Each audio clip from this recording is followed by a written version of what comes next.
এরা তো দেশের পিন্ডি চটকাতে এসেছে। ওনার ছেলেকে রাজনীতিতে নামাচ্ছেন না কেন?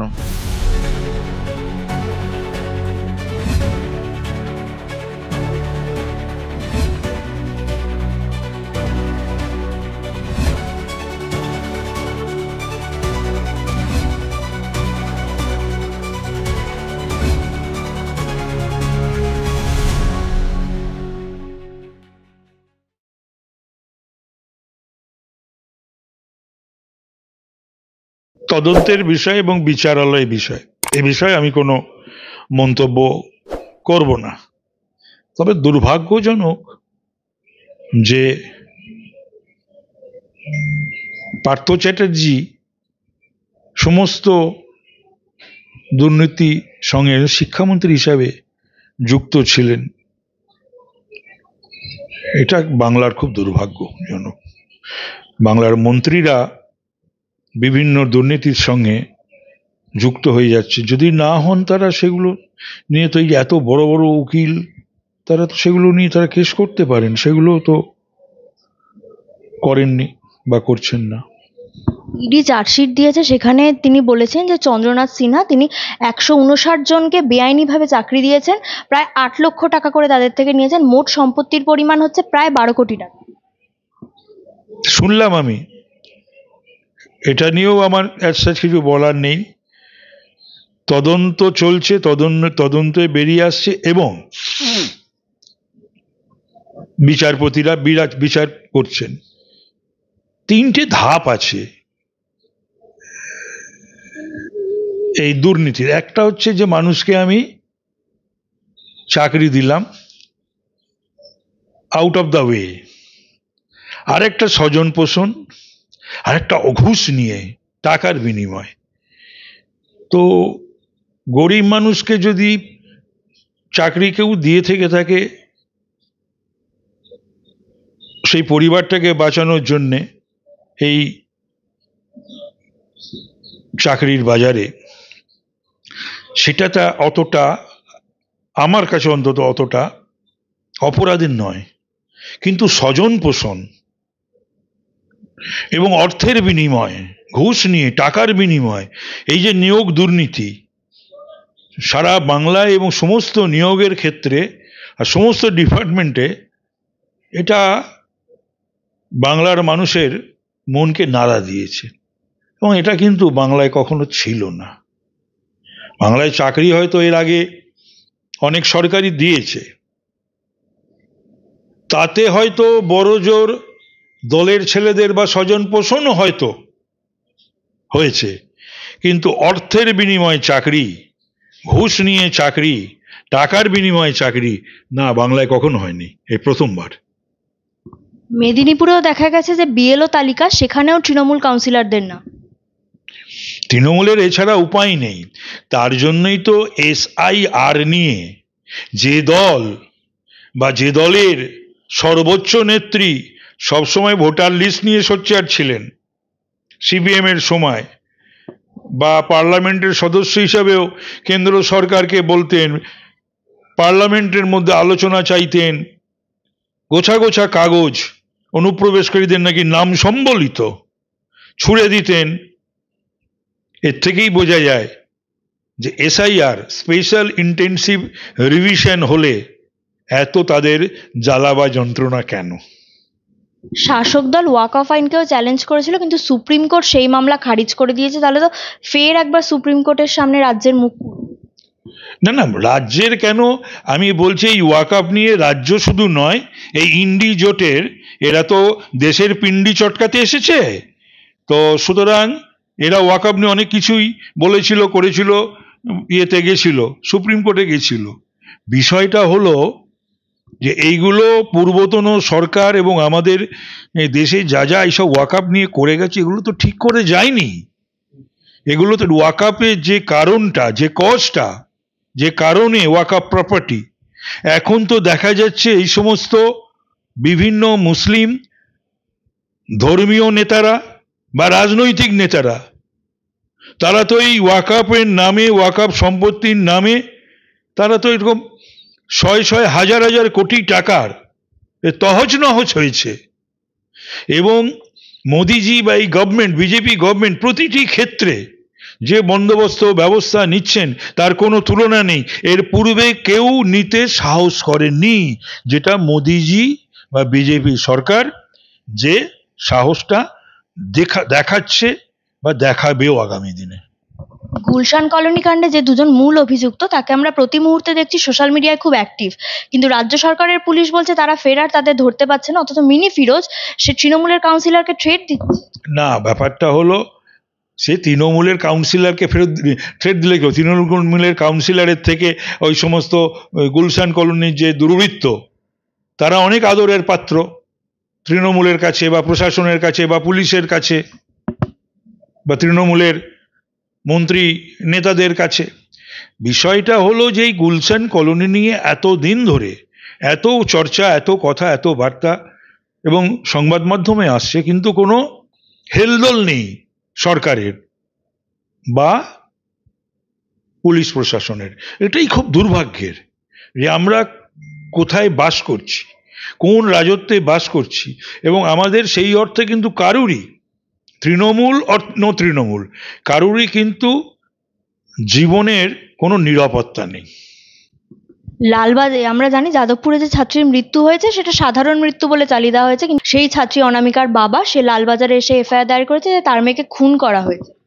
না, এখানে সমস্ত মৃত্যুকেই সাধারণ মৃত্যু, ছোট ঘটনা, এটা ওটা সেটা বলে এবং স্বয়ং মুখ্যমন্ত্রী সেগুলোকে চালানোর চেষ্টা করেন, কিন্তু দেখা যায় সব, যেটা আমি অনামিকার ক্ষেত্রেও দেখছি, মালদার ক্ষেত্রেও যেটা দেখছি শুনছি, তিলোত্তমার কেসটাও, মানে কি দুর্ভাগ্যের, কিভাবে স্বাস্থ্য দপ্তর, আরজিকর, মুখ্যমন্ত্রী, পুলিশ সবাই মিলে ধামাচাপা দেওয়ার চেষ্টা করেছিল, কিন্তু বাংলার মানুষের মনে তো গেঁথে রয়েছে যে ওটা ওই একজনের কাজ নয়, পরিকল্পনা মাফিক যে ধর্ষণ এবং খুনটা হয়েছিল, ওই যে যাই ধরা পড়েছে এবং যার নাকি সাজা টাজা হয়েছে, ওই নেলা খ্যাপার একার কাজ নয়। আরজি করের ছায়া দেখা যাচ্ছে পাঁশকুড়া সুপার স্পেশালিটি হসপিটালে, সেখানেও দুজনকে মানে কাজ দেওয়ার নাম করে ডেকে এনে যৌন নির্যাতন করা। এই যে এনকারেজ হচ্ছে এই সরকারের আমলে দুর্বৃত্তরা, এটা তো দুর্বৃত্ত রাজ, পুলিশি রাজ এবং দুর্নীতি রাজ, এই ত্রহস্পর্শে মানুষ জেরবার। তো সুতরাং এই দুর্বৃত্তরা দেখেছে যত বড়ই অপরাধ, অন্যায়, পাপ করি না কেন, খুন, রেপ, কিচ্ছু হবে না। তো সুতরাং তাতে তারা ইম্পেটাস পেয়েছে, উৎসাহিত হয়েছে, এনকারেজড হয়েছে। তাই জন্যে এই ঘটনাগুলো মুড়ির মতন প্রায় প্রতিদিনই শোনা যাচ্ছে। সেনা সম্মেলনে বঙ্গে মোদি, কোনো বাড়তি গুরুত্ব এই সম্মেলনে? না, এটা নিয়ে আমি, এটা একেবারে এত বড় বিষয় এবং ডিফেন্সের বিষয়, এটা নিয়ে কথা বলার অধিকারই নেই আমার। আর একটা ছোট্ট প্রশ্ন, আমরা জানি যে কলকাতা বিশ্ববিদ্যালয়ের যে উপাচার্য শান্তা দে, সে যে তৃণমূলের যুব সাধারণ সম্পাদক অভিরূপ চক্রবর্তীকে সেন্সার করেছে, সেই বিষয়ে ব্রাত্যবাবু বলছেন এখানে ওনার কোনো ব্যক্তিগত প্রতিহিংসা কাজ করছে। তাহলে পরে যে সিদ্ধান্ত ব্রাত্য তার ডিপার্টমেন্টে কখনো নিতে হয়েছে, বাধ্য হয়েছে, নিয়েছে, যখন এই গোটা 14-14.5 বছর যে মন্ত্রিত্ব সামলেছে, তাহলে সেই সিদ্ধান্তগুলো নিতে গিয়ে তাহলে কি প্রতিহিংসার প্রতিফলন ঘটেছে? এটা খুব দুর্ভাগ্যের যে আমাদের বাংলায় শিক্ষামন্ত্রী একজন উপাচার্য সম্পর্কে এই সমস্ত শব্দ বা কথা বলেন বা ব্যবহার করেন। অন্যদিকে বেটিং অ্যাপে অঙ্কুশ হাজরাকে কদিন আগে ইডি তলব করেছিল, মিমিকেও তলব করা হয়েছে। কুণাল বাবু বলছেন যে এটা হয়তো মিমির যে নতুন যে সিনেমাটা বেরোচ্ছে রক্তবীজ 2, সেটার প্রমোশন, মানে ইডির ডাকা কি ক্যাম্পেইন হিসেবে কাজ করছে। ওর কাছে হয়তো সেটাই বা তাই, কোনটাকে ওরা ক্যাম্পেইন হিসাবে নেয়, কোনটাকে ওরা কি হিসাবে নেয় আমি তো জানি না। তবে দেশের একটা আইন রয়েছে, কেউ অন্যায় করলে, পাপ করলে, অপরাধ করলে যদি বিএনএস অ্যাট্রাক্ট করে, তাহলে পরে আমি মনে করি যে একজন মানুষেরও অন্যায়ভাবে যেন তার কোনো হেনস্থা না হয়, আবার যদি কেউ অপরাধ করে থাকে তাহলে ছাড় যেন একজনও না পায়। আজ দেবশিল্পী বিশ্বকর্মা, ভগবান বিশ্বকর্মার আবির্ভাব তিথি এবং আজ ভারত শিল্পী যশস্বী প্রধানমন্ত্রী নরেন্দ্র দামোদর দাস মোদির জন্মদিন। সেই উদ্দেশ্যে একদিকে আমরা এই আত্মনির্ভর ভারত যে কর্মসূচি প্রধানমন্ত্রী 2014 সাল থেকে করছেন, তার বিভিন্ন প্রদর্শনী, যেই সরকার কি কি কাজ করেছেন, এই প্রধানমন্ত্রী কি কি কাজ করেছেন ভারতবর্ষকে আত্মনির্ভর করার পথে। ভারত আজকে আপনি উল্টো দিকে ওখানে দেখতে পাবেন ভারত চাঁদে চন্দ্রযান, মঙ্গলযান, এই সমস্ত কিছু মহাকাশ থেকে আরম্ভ করে বিজ্ঞানে কোভিডের ভ্যাকসিন থেকে আরম্ভ করে বিভিন্ন জায়গায় কীভাবেও তার নিজের কন্ট্রিবিউশন রেখেছেন। এবং প্রধানমন্ত্রীর একটা জীবনী, একদম ছোটোর থেকে তিনি কোথা থেকে কোন জায়গার থেকে উঠে এসে তিনি আজকে ভারতবর্ষের প্রধানমন্ত্রী হয়েছেন, তার সংগ্রাম ইত্যাদি সমস্ত কিছু বর্ণনা করা হয়েছে। তারই একটা ছোট প্রদর্শনী মানুষের কাছে রাখা হয়েছে।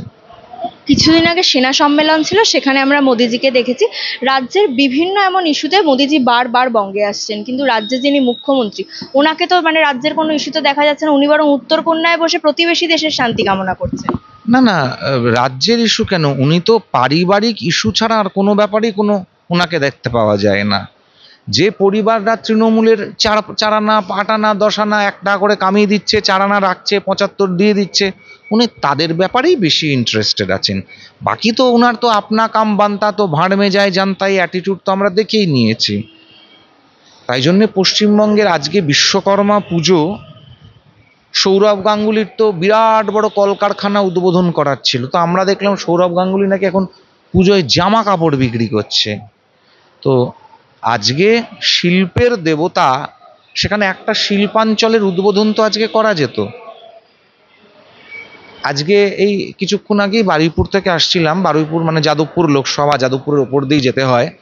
যাদবপুরের সুলেখা, অন্নপূর্ণা গ্লাস, উষা, এই যে এত এত ফ্যাক্টরিজ ছিল, কোনো একটা ফ্যাক্টরি তো মানে কোনো পুনরুদ্ঘাটন তো হলো না। মমতা বন্দ্যোপাধ্যায় যে বিভিন্ন জায়গায় বড় বড় 45,000 কোটি টাকার ইনভেস্টমেন্ট আসবে, অমুক আসবে, তৌসুক আসবে, কাউকে তো দেখলাম না। আজকে বিশ্বকর্মা পুজোর দিন কি মমতা বন্দ্যোপাধ্যায় ঘোষণা করলেন কোনো শিল্পাঞ্চলের, কোনো SEZ এর ঘোষণা করলেন? গোল্ডম্যান স্যাক্স, মাইক্রোসফট, বিভিন্ন অর্গানাইজেশনস তারা আসছে পশ্চিমবঙ্গে, এরকম কোনো ঘোষণা করতে দেখলাম কি? দেখিনি। তো উনি তাই জন্য আজকে বিশ্বকর্মা পুজোয় উনি কোথায় মুখ দেখাবেন? উনি ওই জন্য উত্তরকন্যায় উনি বসে উনি নাটক করছেন। আরও যদি কিছু এখান থেকে, কারণ বাংলাদেশি ভোটাররা আসতে পারছে না, অন্য এদিক ওদিক থেকে চীনা ভোটারকে যদি নিয়ে এসে যদি একটুখানি ভোট ব্যাংক বাড়ানো যায়, ওখানে যদি একটুখানি ভোটের ব্যবস্থা করা যায়, উনি এখন সেই নিয়ে ব্যস্ত আছে। গুজরাট তো একটা শিল্পনগরী আমরা জানি, কিন্তু উনি গুজরাটকে কটাক্ষ করে বলছেন যে উনি যদি এই রাজ্য ছেড়ে চলে যান তাহলে কি হবে, যে এই রাজ্যে উনি যা করেছেন, করছে বা পরবর্তীকালে করবেন, সেগুলো লুটে নেবে এবং বাংলা গুজরাটে পরিণত।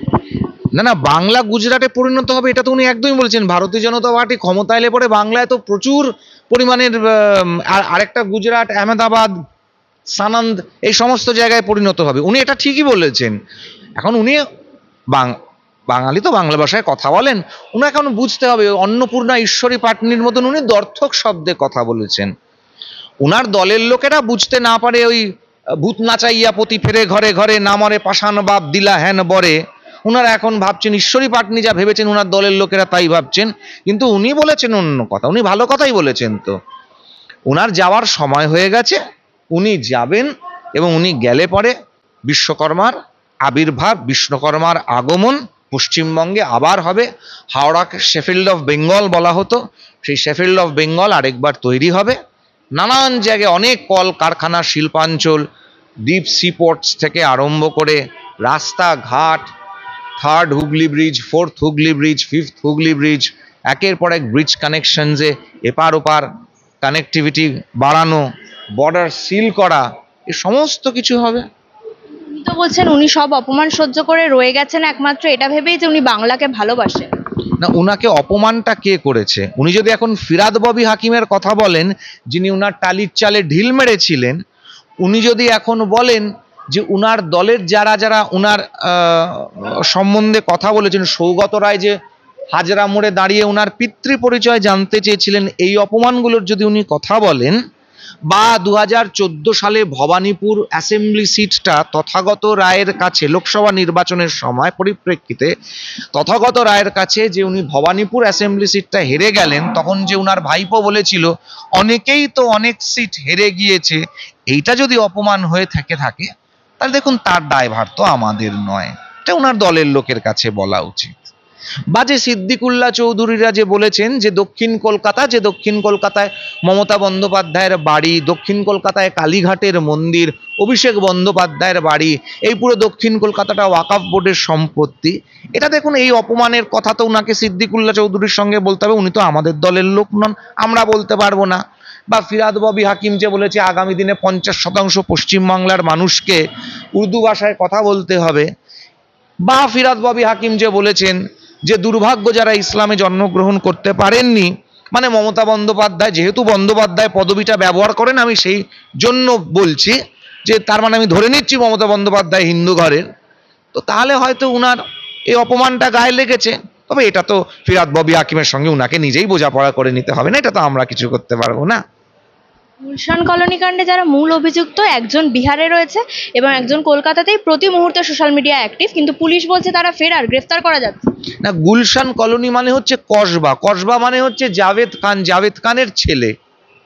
সিপিএম যেটা আরম্ভ করেছিল 80-র দশকে, সেটা আজকে একখানা বিরাট বড় কলোনিতে পরিণত হয়েছে। গুলশান কলোনির বসবাসকারী জনসংখ্যার অ্যামাউন্টটা হচ্ছে 2 লক্ষ। 2 লক্ষ লোক গুলশান কলোনিতে থাকে।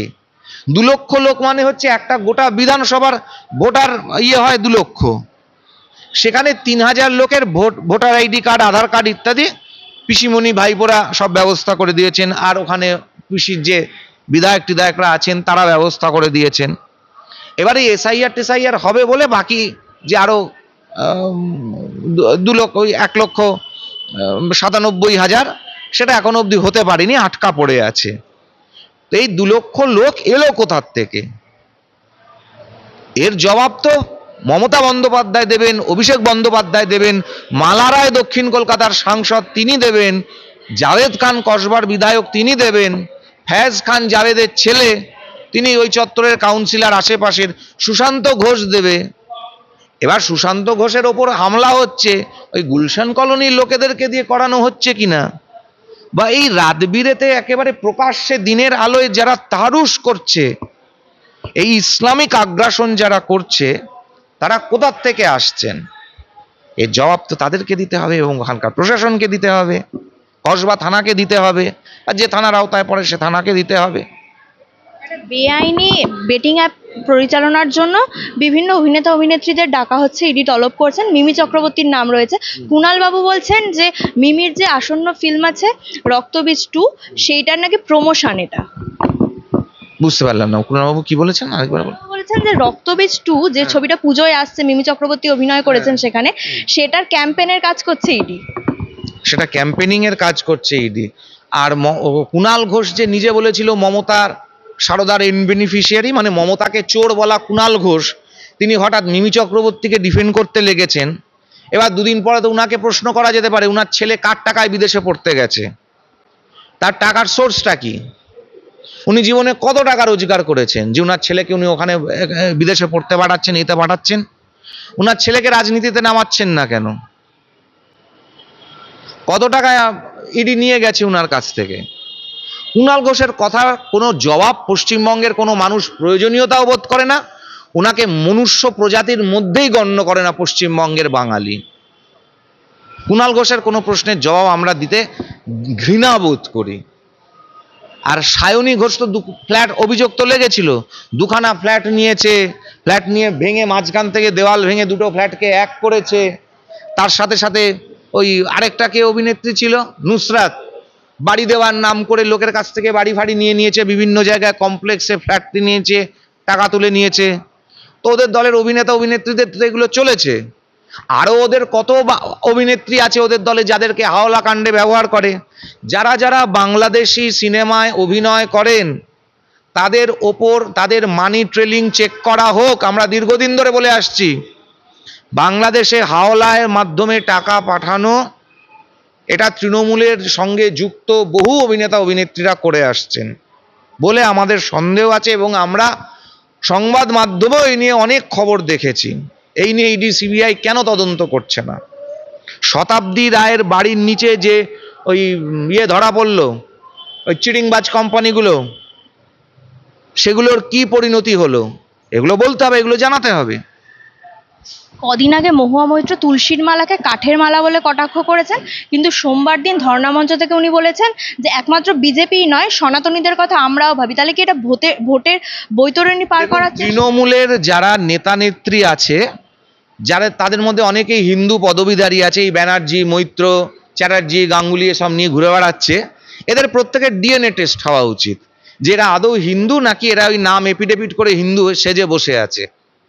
ঠিক যেরকম এখন দেখা যাচ্ছে বিভিন্ন হাসপাতালে গিয়ে অর্থের বিনিময়ে বাবার নাম বদল করে নতুন বাবার নাম তৈরি করে লোকে হিন্দু সাজছে, কোর্টে গিয়ে এফিডেভিট করে নাম পদবি সব বদল করে নিচ্ছে, হিন্দু সাজছে, এসআইআর আসতে চলেছে বলে। এমনি তৃণমূলের এই নেতা নেত্রীগুলোরও দরকার, এরা অ্যাকচুয়ালি হিন্দু বাড়ির ছেলে মেয়ে কিনা, এরা ভারতীয় কিনা। মহুয়া মৈত্র এ ধরনের কথা বলে থাকেন, মা কালী মদ মাংসকে ঘুরে বেড়ায়, এটা তো মহুয়া মৈত্রের বক্তব্য ছিল। কৃষ্ণনগরের সাংসদ হয়ে 250-300 বছরের পুরনো সাংয়ের যে প্রথা ছিল, মা জগদ্ধাত্রী বুড়িমার সাং কাঁধে করে নিয়ে বিসর্জন দিতে যাওয়ার, সেই সাংয়ের প্রথাই মহুয়া মৈত্র আর বিকাশ রঞ্জন ভট্টাচার্যরা বন্ধ করে দিতে চেয়েছিলেন। মহুয়া মৈত্রের আগে বহু কথা বলেছেন। সারা বছর তৃণমূলী, ভোটের সময় সনাতনী শব্দটার অর্থটা কি? তার মানে তৃণমূল হতে গেলে পরে হিন্দু হওয়া যাবে না। Trinamool not equals to Hindu, মানে তৃণমূল নট ইকুয়ালস টু ভারতীয়। তৃণমূল হতে গেলে অ্যান্টি হিন্দু, অ্যান্টি ভারতীয়, অ্যান্টি দেশাত্মবোধ হতে হবে, এটা পরিষ্কার বোঝা যাচ্ছে। আরজি করের ছায়া দেখা যাচ্ছে পাঁশকুড়ার একটা সুপার স্পেশালিটি হসপিটালে, যেখানে দুজন মহিলাকে কাজ দেওয়ার নাম করে যৌন নির্যাতন করা হয়েছে। যাদবপুরেও একটি ছাত্রী রহস্যজনকভাবে মারা গিয়েছেন, তার লাশ খুঁজে পাওয়া গেছে। তো এরকম বিভিন্ন জায়গায় এরকম ঘটনা যদি ধরা না পড়ে তাহলে পরে সেটাকে সুইসাইড বলে চালিয়ে দেওয়া হবে। যা বাম আমলে চলেছে, মমতা বন্দ্যোপাধ্যায় সেটাই করছেন। এটা কোনো আলাদা তৃণমূল কংগ্রেসের সরকার চলছে না, এটা বকলমে একটা সিপিএম এর সরকার চলছে অন্য নামে, এর বাইরে আর কিছু নয়। শেষ প্রশ্ন, কলকাতা বিশ্ববিদ্যালয়ের উপাচার্য অভিরূপকে সেন্সার করেছে 5 বছরের জন্য। সেই প্রসঙ্গে ব্রাত্যবাবু বলছেন ব্যক্তিগত প্রতিহিংসা রয়েছে, উনি তো আবার রাজ্যপালের বিশেষ স্নেহের ব্যক্তি। মানে এই ধরনের কথা কি আমরা একজন শিক্ষামন্ত্রীর থেকে আশা করতে পারি? উনি তো আগে বামফ্রন্ট করতেন, উনি তো আগে সিপিএম এর লোক ছিলেন, সিপিএম এর লোক থেকে তৃণমূলে এসছেন। তো দল তো চালাচ্ছে এই সমস্ত সিপিএম আর নকশালের এই সমস্ত এইসব ছাট মালগুলো চালাচ্ছে। মমতা বন্দ্যোপাধ্যায়ের সঙ্গে আগে ছিলেন পঙ্কজ বন্দ্যোপাধ্যায় আর অজিত পাজারা, এখন মমতা বন্দ্যোপাধ্যায় শোনেন হচ্ছে ওই ডেরেক ফেরেক, তারপরে যত নকশাল দোলাসেন ফোলাসেন যেগুলো আছে, এই সমস্ত সিপিএম নকশাল এসব দেশবিরোধী শক্তিগুলোর কথায় মমতা বন্দ্যোপাধ্যায় নাচছেন। তো এখন তাই জন্য তার দলের সেরকমই ধ্যান ধারণা হয়ে গেছে। তো ব্যক্তিগত প্রতিহিংসা, কোনো কিছু ধরলে পরেই ব্যক্তিগত প্রতিহিংসা। তো 52 কোটি টাকা খাটের তলা থেকে বেরিয়েছিল কি করে? ও তো পার্থ চ্যাটার্জির সময় বলেছিল ব্যক্তিগত প্রতিহিংসা। তাহলে 52 কোটি টাকাটা কার বাবার টাকা? ব্রাত্য বসুর বাবার টাকা যদি তাহলে বলে দিই।